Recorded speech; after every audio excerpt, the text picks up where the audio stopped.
नमस्कार. तुम्ही वडापाव, भुर्जीपाव, वजरीपाव अशा अनेक प्रकार तुम्ही खाल्ले असणार, पण ही रेसिपी तुम्ही नक्की ट्राय करा. तर आजची रेसिपी आहे जवला पाव. तर त्यासाठी इथे जवला स्वच्छ धुवून घ्या आणि तेल घ्या. तेलामध्ये बारीक केलेला कांदा, मिरची, लसूण मस्तपैकी फ्राय करून घ्या. ते कांदा लाल झाल्यावर त्याच्यामध्ये एक टॅमॅटो टाका आणि तो सुद्धा फ्राय करून घ्या. आणि इथे 1 चमचा आगरी मसाला, पाव चमचा हळद आणि चवीनुसार मीठ टाकून मिक्स करून घ्या. आणि त्याच्यामध्ये जवला टाका आणि तो सुद्धा तुम्ही मिक्स करून घ्या.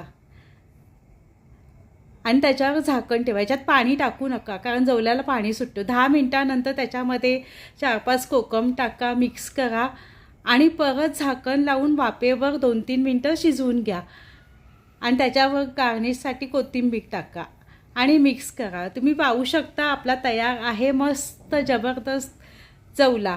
आता एक पॅन घ्या, त्याच्यामध्ये बटर टाका, गरम करा आणि त्याच्यावर थोडाशी मिरची पावडर किंवा मसाला टाका आणि मिक्स करून घ्या. आणि त्याच्यावर नरम पाव कापून घ्या आणि ते गरम करून दोन्ही साईडनी गरम करा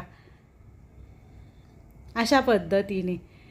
आणि त्याच्यामध्ये कांदा आणि जवला हे टाकून तुम्ही खाऊ शकता.